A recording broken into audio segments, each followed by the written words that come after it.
በጎጃም ከፍተኛም ተጋድሎ እየተደረገ ይገኛል። የአብይ አህመድ ሰራዊት መጠነ ሰፊ ጥቃት እየፈጸመ ነው የሚገኘው። በሜካናይዝድ የታጀበው የአብይ አህመድ ሰሞንኛ ጥቃት በተለይም በጎጃም በበርካታ ወረዳዎች ተጠናክሮ እየተካሄደ ነው። የፋኖ ኃይሎችም በመመከት ከፍተኛ ኪሳራ በአገዛዙ ሰራዊት ላይ ያደረሱ እንዳለ መረጃዎች ያመለክታሉ። እነዚህና ወቅታዊ ጉዳዮችን በተመለከተ ከአርበኛ አስረስ ማረ ዳምጤ የአማራ ፋኖ ብሔራዊ ንቅናቄ የህዝብ ግንኙነት ክፍል ኃላፊ ጋር ቆይታ እናደርጋለን። አርበኛ አስረስ ምንድነው ጎጃም እየሆነ ያለው? ሰሞኑን ከጎጃም የሚሰማው ከፍተኛ ሜካናይዝድ ኃይል አብይ አህመድ አሰማርቶ ጥቃት እየፈጸመ እንዳለ ነው። ጎጃም ምን አለ? አመሰግናለሁ መሳይ። እንግዲህ ያው ወደ ጎጃም ውስጥ እየተደረገ ስላለው ውጊያ ከመምጣታችን በፊት የአማራ ፋኖ ብሔራዊ ንቅናቄ ሰራዊት በሚንቀሳቀስባቸው እና በሚታገልባቸው ሁሉም አካባቢዎች ውጊያዎች እየተደረጉ ነው፣ ወለጋን ጨምሮ ማለት ነው። ለምሳሌ ወለጋ አካባቢ ዛሬና ትናንት በተደረገ ጠንከር ያለ ውጊያ 15 ያክል የጠላት የሰራዊት አባላት የተወገዱበት፣ 28 ክላሽንኮቭ ጠመንጃዎች የተማረኩበት፣ 19 የፎም ኤጅ ቦምቦች፣ 24 ካዝናዎች እንዲሁም 26 የደረትና የወገብ ትጥቆች እና በርከት ያሉ ተተኳሾች የተማረኩበት ውጊያ ተደርጓል። በዚህ ውጊያ የጌጤ ግርማ መብረቅ ክፍለ ጦር፣ አበጀ ጥበቡ ክፍለ ጦር፣ አንገር ጉትን ክፍለ ጦር፣ ታፈራለሙ ሳተናው ክፍለ ጦር የተሳተፉበት ጠንካራ ውጊያ ወለጋ አካባቢ ተደርጓል። ለተከታታይ ሰዓታት ለ5 ሰዓታት የወሰደ ውጊያ ነው የተደረገው። ጠላት መድፍ ዙ 23 ሞርተር በማሰለፍ ከባድ ዝግጅት በማድረግ ውጊያ ያደረገ ቢሆንም በአካባቢው ላይ የነበረው የወገን ኃይል በከፍተኛ ጀግንነት ተዋግቶ ድል ማድረግ ችሏል። ይህ ውጊያ የተደረገው ምስራቅ ወለጋ ዞን ጉቶ ጊዳ እና ስቡ ስሬ ወረዳዎች በሚገኙት ልጎና መርካቶ ከተሞች ላይ ነው የተጠናከረ ወታደራዊ እርምጃ የተወሰደው። በሌሎችም አካባቢዎች በተመሳሳይ ኮዎች ተገኝተዋል። በወሎም ውጊያዎች እንደቀጠሉ ናቸው። ይህ እንደተጠበቀ ሆኖ ከሰሞኑ በተለየ ሁኔታ የጎጃም እንደጋማ ወረዳዎች የጮቄ ሰንሰለታማ ተራራን ተያይዞ ያሉ የወገንን ይዞታዎች ለመቆጣጠር ጠላት በአይነቱ ልዩ የሆነ ዘመቻ ማድረጉ ይታወቃል። በተለይም ብረት ለበስ ተሽከርካሪዎችን ጨምሮ በርካታ የቡድን መሳሪያዎችና ጅምላ ጨራሽ መሳሪያዎችን በማሰለፍ በብዙ አቅጣጫዎች እንቅስቃሴ አድርጓል። ከፍተኛ የኃይል እንቅስቃሴ ካደረገባቸው ቀጣዮች መካከል በማቻከል ወረዳ ከአማኔል ወደ ደጋ ሰኛ አቅጣጫ እንቅስቃሴ አድርጎ ነበር። ለ2 ቀናት ያክል የወገን ኃይል ከፍተኛ ውጊያ ሲያደርግ ነው የቆየው። ከ4 ቀናት ተከታታይ ውጊያ በኋላ በዛሬው ዕለት ደጋሰኝ ከተማን በወገን ቁጥጥር ስር ማዋል ተችሏል። በሌላ አቅጣጫ ከደንበጫ ተነስቶ በ2 አቅጣጫ ኮረብታ ወደምትባል ከተማ የተንቀሳቀሰ የጠላት ኃይል እንዲሁ ደንበጫ ያለው ኢንጂነር ክበር ተመስገን ሻለቃ በከፍተኛ ጀግንነት ሲከላከል ነው የሰነበተው ሳምንቱን። በሌላ በኩል ከደብረ ማርቆስ ስናን፣ ከስናን ወደ ጮቄ አቅጣጫ የተንቀሳቀሰውን የጠላት ኃይል ደግሞ እንዲሁ እዛ አካባቢ ያሉ ሻለቆች በተቀናጀ መንገድ ውጊያ በማድረግ ሲከላከሉ ቆይተዋል። ዛሬ እንዲሁ ከባህር ዳር በመነሳት በገረገራ ወደ ዋሸራ የተንቀሳቀሰውን ኃይል የ33ኛ ክፍለ ጦር በከፍተኛ ጀግንነት ሲዋጉሏል። በርከት ያሉ ምርኮችንም ማግኘት ተችሏል። በዚህ ዘመቻ ጠላት ቢኤም ሮኬቶችን፣ መድፎችን፣ ሞርተሮችን እና ሌሎች ከርቀት የሚተኮሱ ጅምላ ጨራሽ መሳሪያዎችን በጣም በሚያሳዝን ሁኔታ ዜጎች በአካባቢው የሚንቀሳቀሰው ማህበረሰብ በሚንቀሳቀስበት ሰዓት እየጠበቀ በዘፈቀደ ወደ የትኛውም አቅጣጫ በመተኮስ በርካታ ሲቪሊያን ላይ ጉዳት አድርሷል። በወገን በኩል በሰራዊታችን በኩል የደረሰው ጉዳት ያን ያክል ከባድ የሚባል አይደለም። በጠላት ላይ ግን ከፍተኛ ኪሳራ አድርሰናል። ጠላት ይህንን ወታደራዊ ዝግጅት ለወራት አስቦና አቅዶ በዋናነት ትልቁን የፋኖ ትልልቅ ቤዞች ናቸው የተባሉ ቀጠናዎችን ጉዳት በማድረስ ወይም እዛ አካባቢ ጠንካራ ኦፕሬሽኖችን በማድረግ ወደ ሌላኛው የጦርነት ሁለት ለመንቀሳቀስ አስቦ ሄደበት ርቀት ነው። ጥምር የሰራዊት እንቅስቃሴ ለማድረግ ነው። ጠላት በአንድ በኩል እንቅስቃሴ በሚያደርግ ጊዜ በሌላ አቅጣጫ ደግሞ እንዲህ በፋግታ ለኮማ ወረዳ ከአዲስ ቅዳም ቅርብ ርቀት ያለችዋን ፋግታ ከተማ የወገን ኃይል በቁጥጥር ስር መዋል ችሏል። በሌላ በኩል ሰከላ ውስጥ እንዲሁ አጉት የምትባል ከተማን የወገን ኃይል በቁጥጥር ስር ማዋል ችሏል። ስለዚህ በተለመደው የውጊያ ስልት በደፈጣ ጠላት ላይ ጉዳት ከማድረስ ጎን ለጎን ደግሞ የሳሳ የጠላት ኃይል ባለባቸው ቦታዎች በመግባት በጠላት ላይ ከፍተኛ ጉዳት ያደረስን እና የጠላትን ከፍተኛ ወታደራዊ ወረራና ዘመቻ በከፍተኛ ጽናትና ቁርጠኝነት በመመከት ላይ ነው የምንገኘው። አርበኛ አስረስ ምናልባት ይሄ የተለየ ዘመቻ ነው እንግዲህ በርካታ ጀነራል መኮንኖች፣ ኮሎኔሎች፣ መስመራዊ እንደዚሁ አዛዦች የሚመሩት እንደሆነ ከፍተኛ ሜካናይዝድ የሆኑ መሳሪያዎች እንደዚሁ በጥቅም ላይ ያሉበት እንደሆነ እየተዘገበ ነው። አገዛዙም በተለየ ሁኔታ የድል ዜናዎችን በየዕለቱ ለደጋፊዎቹ እያቀረበ ይገኛል። ቦታዎችን ተቆጣጥረናል፣ የተወሰኑ ተሽከርካሪዎችን በቁጥጥር ስር አውለናል የሚል ነገር ነው። እስካሁን ድረስ ስለማረኩትም ሆነ ስለገደሉት የፋኖ ኃይል በዝርዝር የገለጹት ነገር የለም። ቦታዎችን መቆጣጠራቸውን ግን በሰፊው እየገለጹ ነው። ምን የተለየ ነገር ተገኝቶ ነው በዚህ ደረጃ በዚህን ያህል መጠነ ሰፊ ጥቃት ለመፈጸም አገዛዙ ወስኖ ጎጃም የገባው? ምን መሰል መሳይ ከዚህ ቀደም ከሆኑ ከሳምንታት በፊት በተደረገ አውደ ውጊያ በተለይ ደጋዳሞት አካባቢ ከፍተኛ ኪሳራ አስተናግዷል። ጠላት የክፍለ ጦር አዛዥ ኮሎኔልን ጨምሮ የተገደለበትን በርካቶች የተማረኩበትን ውጊያ ተደርጓል።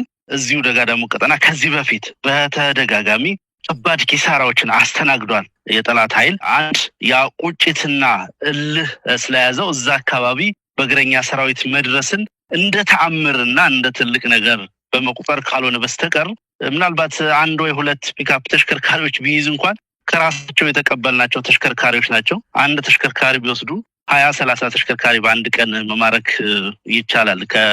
ይሄ ምንም ከቁም ነገር የሚቆጠር አይደለም።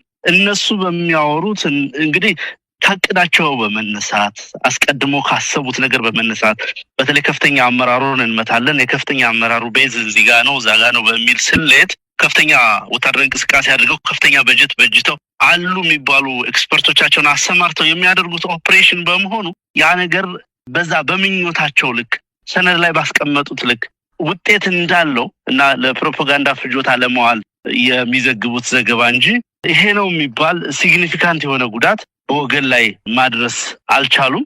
ይልቁንም በነሱ በኩል በተለይ እግረኛ ሰራዊቱ ከፍተኛ ጉዳት ነው ያስተናገደው። የጠላት እግረኛ ሰራዊት በርካታ ቦታዎች ላይ በርካታ የነፍስ ወከፍና የቡድን መሳሪያዎች ተማርከዋል። ብዙ ቦታዎችም ቅድም እንዳነሳውልህ ከዚህ በፊት ለረጅም ጊዜ ይዟቸው የነበሩ ይዞታዎችንም የወገን ኃይል እንደገና መቆጣጠር ነው የቻለው። ምንም የተለየ አዲስ ነገር የለውም። ያው የሚዲያውን እና ፕሮፓጋንዳውን አየር ለመያዝ በከፍተኛ ርብርብ ስለሰሩበት ካልሆነ በስተቀር ይሄ ነው የሚባል ጉዳት በወገን ላይ አልደረሰም።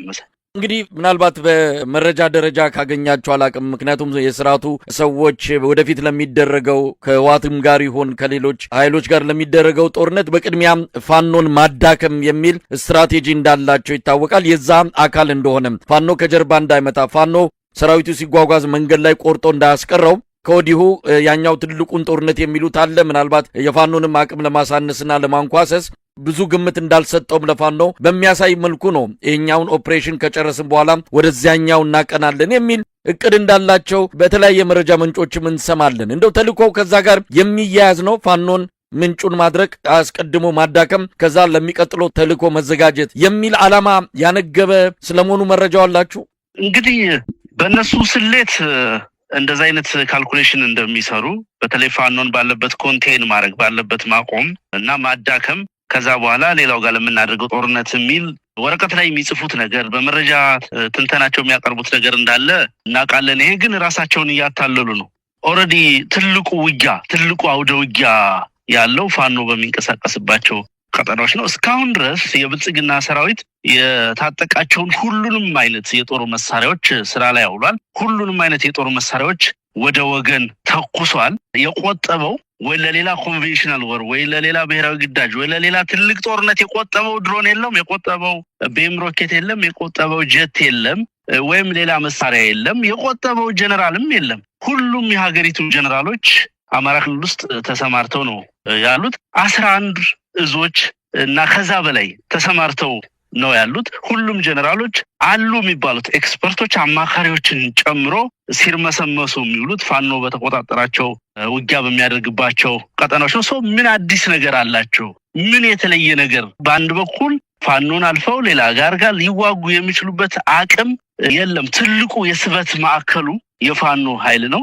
የአማራ ፋኖ ብሔራዊ ንቅናቄ ሰራዊት የሚፈጽማቸው አስደናቂ ጀብዶች በጠላት ላይ ከፍተኛ የሆነ ኪሳራ ምንም አይነት ግዳጅ መፈጸም በማያስችልበት ቁመና ውስጥ ስላስገቡት ነው እስካሁን ድረስ አገዛዙ ያቀዳቸው የጦርነት እቅዶች አንዳቸውም ሳይፈጸሙ ሳይጀመሩም የቀሩት። ያ ነገር በዛው ሁኔታ ውስጥ ነው የሚቀጥለው። በምኞት ደረጃ ግን እንዲሁ ለሪኮግኒሽን ላለመስጠትም ሊሆን ይችላል በሌላም ፖለቲካዊ ምክንያት የፋኖን ኃይል አንድ ደረጃ ዝቅ አድርጎ ለማየት ሙከራ ሲያደርጉ ይስተዋላል። ያው ሲናገሩትም የቆዩ ነገር ስለሆነ እውነታው ግን እሱ አይደለም። እውነታው ትልቁ ኃይል ትልቁ የስበት ማዕከል በትልቁ የአገዛዙን የመከላከያ ሰራዊት በሚገባ መገዝገዝ እና ማዳከም የመፈጸም አቅሙን ውጊያ የማድረግ አቅሙን ያቀደውን ያሰበውን ኦፕሬሽን የማሳካት አቅሙን በብዙ እጥፍ መቀነስ ሳይሆን ማንኮታኮት ጭምር የቻለው የፋኖ ሰራዊት እንደሆነ ያለፉት 3 ዓመታት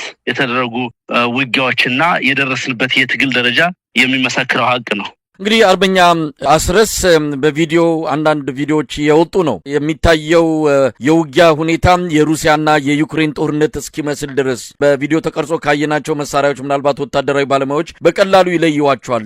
ቢኤም ሮኬቶችን ጨምሮ በታንክም የታገዘ ነው። የሚመቱት ምንድን ነው? እንግዲህ አንድም የፋኖ ኃይል በአሁን ሰዓት ጉዳት አደረስንበት ማረክን ካላሉ እየደበደቡ ያሉት ሰላማዊ መንደሮችን ዝም ብሎ ሜዳ ተራራውን ነው። ይህ ሁሉ እንግዲህ ለአንድ ጥይት ለአንድ ቢኤም ሮኬት የሚወጣውን ዋጋውን ገንዘቡን ሂሳቡ ቢሰላም ከፍተኛ ገንዘብ ሊሆን እንደሚችል ይታወቃል። ባዶ ሜዳ እየደበደቡ ነው ሁሉ ኪሳራ ወይም ደግሞ ድል አደረግን የሚለውን ዜና እያሰሙ ያሉት። እንደው ውጤቱን እንዴት ትገልጸዋለህ ለማለት በጣም የሚደንቀው ነገር መሰለኝ ነገራቸው ነው። ሁሉንም የተሸከማቸውን ቅንቡላዎች ያለምንም ታርጌት የት እንደሚወድቁ የት እንደሚያርፉ በማይታወቅበት ሁኔታ ወደ ሁሉም አቅጣጫ ነው የሚተኩሷቸው። ወደ ሁሉም አቅጣጫ መድፎች አንድ የጠላት ይዞታ ወደ የትኛውም ኢቭን ራሱ ጠላት ወዳለበት ይዞታ ጭምር በሚደርስ ርቀት ይተኮሳሉ። ቢኤም ሮኬቶች በብዙ አቅጣጫ ይተኮሳሉ። አንዳንድ ቦታ ስራ ላይ እንቅስቃሴ ላይ መደበኛ ስራቸው ላይ የነበሩ አርሶ አደሮችና ሌሎች በተለያየ የስራ መስክ የሚንቀሳቀሱ ሲቪሊያን ላይ ከፍተኛ ጉዳት ያደርሳሉ። እንግዲህ ውጊያ እያደረጉ ነው ወይ ጦርነት እያደረጉ ነው ብለህ እንኳን ለመገመትና ማሰብ በማትችልበት ሁኔታ በሁሉም አካባቢ የሚፈጽሙት ነው። በነገራችን ላይ ይሄ አንዳንድ ጊዜ ውጊያ የወገን ኃይል ውጊያ ባልከፈተበት ሁኔታ ጭምር ይሄ ነገር ይደረጋል። በተደጋጋሚ የሚያደርጉት ነገር ነው። የሆነ ቦታ ላይ ስምሪት ወስደው በተንቀሳቀሱበት ጊዜ በርቀትም በቅርበትም የወገን ኃይል እንቅስቃሴ በሌለበት ሁኔታ አንድ ተራራማ ቦታ ላይ ሆነው መድፎችን ይተኩሳሉ፣ ሮኬቶችን ይተኩሳሉ፣ ሌላም ነገር ይደረጋል። በዛ መሀል ለሚደርስ አይነት ሰብአዊ ጉዳት የትኛውም አይነት ውድመት፣ መሰረተ ልማት ውድመት፣ የንብረት ውድመት፣ የሰው ህይወት መጥፋት ምንም አይነት ኃላፊነት የማይሰማቸው አመራሮች ነው እንግዲህ መከላከያ ሰራዊት የሚባለውን ያሉት። እንዲሁ የመወራጨት ነገር ካልሆነ በስተቀር እንግዲህ እየተደረገ ያለው ትጥቅ ትግል ነው፣ ሽምቅ ትግል ነው። በዚህ መንገድ በዘፈቀደ በመተኮስ ወደ አዩት ጫካ ሁሉ ወደሚጠረጥሩት ተራራ ሁሉ በመተኮስ ድል ማድረግ አይችሉም። መሳቂያ ከመሆን ያለፈ ነገር የላቸውም። ይልቁንም ከፍተኛ የሆነ የኢኮኖሚ ድቀት ያስከትሉ ይሆናል በሀገሩ ላይ። የነሱንም ስነ ልቦና የውጊያ ሞራል ጭምር የሚጎዳ ተግባር የሚፈጽሙ ካልሆነ በስተቀር አንዳችም ጠቀሜታ የለውም። ግን በተደጋጋሚ የሚያደርጉት ነው። ሰሞኑንም በደጋማው የጎጃም አካባቢ ተሸክመው ይዞት የዞሩትን መሳሪያ በተሽከርካሪም በሰው ጉልበትም የጫኗቸውን ከባድ መሳሪያዎች በዚሁ መንገድ በዘፈቀደ ወደ ተለያየ አቅጣጫ በመተኮስ የተለመደውን የሽብር ተግባር ከመፈጸማቸው በስተቀር ሌላ የተለየ በወገን ኃይል ላይ ይህ ነው የሚባል ጉዳት ማድረስ አልቻሉ። እንግዲህ አርበኛ አስረስ እዚህ ደጋዳሞትም ሆነ ፈረስ ቤት በተደጋጋሚ ይመጣሉ፣ በተደጋጋሚ እየተመቱ ይወጣሉ። ላለፉት 3 ዓመታት እንዲህ አይነት ነገር ነው ያየነው። በሺዎች የሚቆጠሩ ሰራዊት የተማረከበት የተደመሰሰበት የደጋዳሞት ምንጊዜም የማይረሱ 2 ዋነኛ የተጋድሎ ታሪኮችንም እዚህ ላይ መጥቀስ ይቻላል። አሁንም ተመሳሳይ ነገር ነው። ቦታ ይቆጣጠራሉ። ምናልባት መጪው ጊዜ ምን ሊመጣ እንደሚችል በግልጽ የሚታወቅ ይሆናል። ለማንኛውም በእናንተ አጠቃላይ ሂደት ላይ እንግዲህ አስቀድሞ ጥቃትን ማስቆም፣ አስቀድሞ የእናንተን እቅድ ማኮላሸት፣ ማበላሸት፣ ማጨናገፍ ከሆነ ተሳክቶላችኋል ማለት እንችላለን ወይስ ምንም እቅዳችሁን ወደፊት ልታደርጉ ያሰባችሁትን በተመለከተ ተጽዕኖ አልፈጠረባችሁም? ይሄ ሰሞኑ ጥቃት ምንም አይነት ተጽዕኖ አልፈጠረም። በሁለት መሰረታዊ ምክንያቶች። እንደሚታወቀው የኛ ሰራዊት የሚጠቀማቸው መሳሪያዎች፣ የሚጠቀመው ሎጂስቲክስ፣ አሰፋፈሩና ነባራዊ ሁኔታው ለነሱ የቡድን መሳሪያ ጥቃት ወይ የጅምላ ጥቃት የሚመች አይደለም።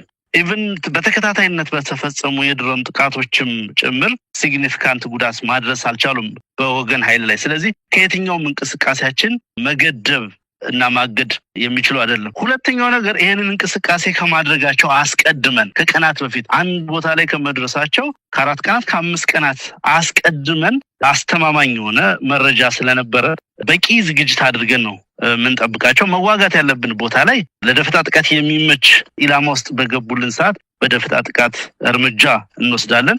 ለሱ ባልተመቸ ሰዓት ደግሞ ቦታ በመለወጥና በመቀየር የጠላት ኃይል የሳሳበትን ስስ ቦታ በመምረጥ እዛ ላይ እንመታለን። በዛ መሰረት ምርኮችን እናገኛለን፣ ተተኳሾችን እናገኛለን። በእነሱ ባገኘናቸው ተተኳሾችና ምርኮች ደግሞ እንደገና ሰራዊታችንን እናደራጃለን። ይሄ ላለፉት 3 ዓመታት የቀጠለ ዑደት ነው። በቀጣይ የምናደርጋቸው ውጊያዎች ምናልባት በመልካቸው፣ በይዘታቸው፣ በአፈጻጸማቸው፣ በውጤታቸው ጭምር ከዚህ ለየት ያሉ ስለሚሆኑ ለዛ ለስትራቴጂክ ማጥቃት ለምንላቸውና ለሌሎች ውጊያዎች የምናደርገው ዝግጅት ባለበት ነው፣ እንደተጠበቀ ነው የሚቀጥለው። አሁን እየተደረገ ያለው ኦፕሬሽን ያንን ዝግጅታችንንና ያንን ሂደታችንን የማደናቀፍ አቅም የለውም። ምንም አይነት ይሄ ነው የሚባል የማደናቀፍ ውጤትም የለውም።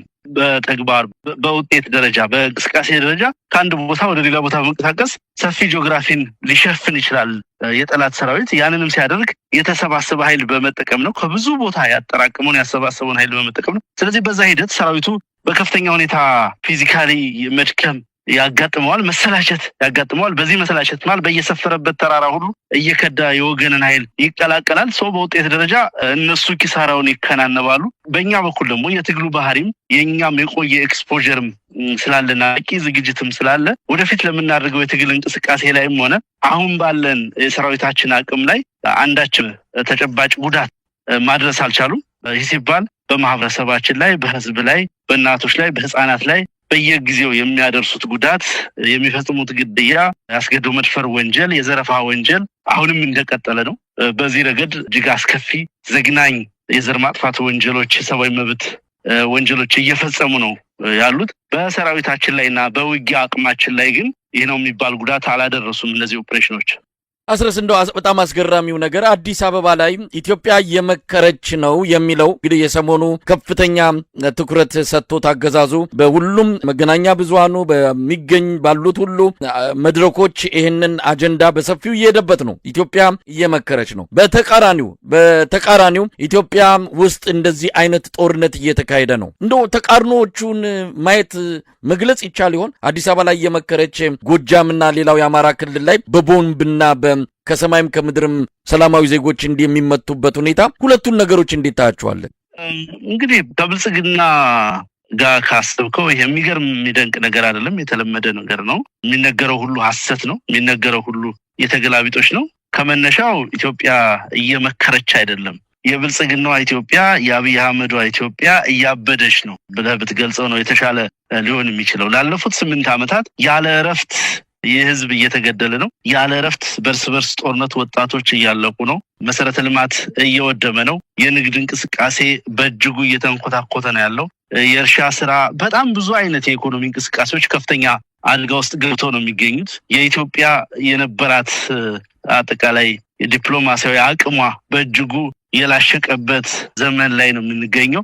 ስለ ሞራል፣ ስለ ሰብአዊ መብት የሚታሰብበት፣ ስለ ህግ የሚታሰብበት ዘመን ላይ አይደለም ያለ ነው። ያልተፈጸመ ወንጀል፣ ያልተፈጸመ ድርጊት የለም። በከፍተኛ ደረጃ አሁንም የእርስ በርስ ጦርነት፣ የተባባሰ የእርስ በርስ ጦርነት ስጋት ውስጥ ነው የምንገኘው። በጣም ብዙ ሺዎች ያለቁበት ጦርነት እየተካሄደ ነው ያለው። በዚህ መሀል ነው እንግዲህ አንድ አዳራሽ ውስጥ የብልጽግና ሰዎችንና ጥቂት የምክክር ኮሚሽነር ናቸው የተባሉ አረጋውያንን በመሰብሰብ ኢትዮጵያ እየመከረች ነው ተብሎ ድቤ እየተመታ ያለው። ይሄ በሰዎች በዜጎች ደም ላይ፣ በሰዎች መስዋዕትነት ላይ፣ በሀገር ውድቀት ላይ፣ በህዝብ እልቂት ላይ እየተደረገ ያለ ፌዝ እና ጎምዛዛ ቀልድ ተደርጎ ሊወሰድ የሚችል ነው። እዛው አዲስ አበባ ውስጥ ምክክር እየተደረገ እዛው አዲስ አበባ አደባባይ ላይ ደግሞ ጦርነት ካልተከፈተ ተብሎ ሰላማዊ ሰልፍ ሲደረግም አይተናል። እንግዲህ በጣም በእጅጉ የሚያስቅ ነው። በዚህ የምክክር ኮሚሽኑ ተሳተፉ የሚባሉ ሰዎችም የአንድ ፓርቲ ከፍተኛ አመራሮች ናቸው። ማን ከማን ጋር እንደሚመካከር እንኳን ግልጽ ባልሆነበት ሁኔታ ውስጥ እንግዲህ ስለ ምክክር ስታነሳ ተፋላሚ ኃይሎች ናቸው ሊመካከሩ የሚችሉት። ስለ እርቅ ስታነሳ የተጋጩ የተጣሉ ሰዎች ናቸው ሊታረቁ የሚችሉት። እነኚህ ተፋላሚ ኃይሎች በሌሉበት ባልተወከሉበት አገሪቱ ላይ ፕሮሚነንት የሆኑ ፖለቲካ ሰዎች በሌሉበት መድረክ ላይ የብልጽግና ፓርቲ ካድሬዎች ተሰብስበው ነው እንግዲህ እየመከርን ነው እየዘከርን ነው የሚሉትና እንደው ከጦርነቱ ባሻገር ራሱ ምክክር የሚባለው ነገር አስቂ ነው። በሌላ በኩል ደግሞ በሙሉ የአማራ ክልል እና በወለጋ አካባቢ ደግሞ አፍላ ጦርነት እየተካሄደ እዛው በአንድ ጎን ስለ ምክክር እየተወራ በሌላ በኩል ደግሞ ከባባድ መሳሪያዎች ተተኳሾች በገፍ ወደ አማራ ክልል እየተጫኑ የድሮን ቦምቦች ከውጭ ሀገር ከአረብ ኤምሬት እየተጫኑ እየገቡ የድሮን ነዳጅ በውሰት በግዥ እየገባ በቂ እንደገና ዝግጅት ለአየር ጥቃት ለድሮን ጥቃት ዝግጅት እየተደረገ ነው። እንግዲህ ስለ ምክክር እየተነገረ ያለው ይሄ በእጅጉ አሳዛኝ ነው። በኢትዮጵያ ፖለቲካ ታሪክ ውስጥ እንዲህ አይነት ዘመን እንዲህ አይነት አስቂኝ ጊዜ በተለይ በዚህ ዘመን ይከሰታል ብሎ ያሰበ ማንንም አልነበረም። ግን ሲሆን እየተመለከት ነው። ይሄ በጣም በእጅጉ አሳዛኝና አሳፋሪ ነው። በዚህ ድርጊት ላይ በዚህ ስላቅ ላይ እየተሳተፉ ያሉ የምክክር ኮሚሽን ሰዎችም ሆነ ሌሎች የሚያፍሩበት ታሪክ እነሱ ብቻ ሳይሆን ልጆቻቸው የልጅ ልጆቻቸው ለዘመናት የሚያፍሩበትን ጥቁር ታሪክ እየጻፉ እንደሆነ ነው የሚታየኝ። እንደው አርበኛ አስረስ በመጨረሻ እንግዲህ ክረምቱ አሁን ሐምሌ 15 ነው። ዛሬም ክረምቱም እየወጣ ነው። ምናልባት አገዛዙ የአየር የበላይነት የሚኖርበትን የበጋውን የፀሐዩን ወቅት አልፎ ይሄ ለእናንተ አመቺ ጊዜ እንደሆነ ይታወቃል። በዚህ ወቅት ላይ ያው በአደባባይ የሚነገር እንዲህ ነው በዚህ ቀን እንደዛ ተብሎ የሚገለጽ ባይኖርም ነገር ግን የምትሉትን አጠቃላይ ስርዓቱን የማስወገድ መጠነ ሰፊ ወታደራዊ ኦፕሬሽንን በተመለከተ አሁን ላይ መናገር የሚቻል ነገር አለ? ክረምቱም እየተጋመሰ ነው። ምናልባት አገዛዙ እንደ ልቡ እንዳይንቀሳቀስ የሚያደርገው የአየር ንብረት ጉዳይ ለእናንተም እድል ይዞላችሁ መጥቷልና ከዚህ አንጻር እንደው የምንጠብቀው ነገር አለ?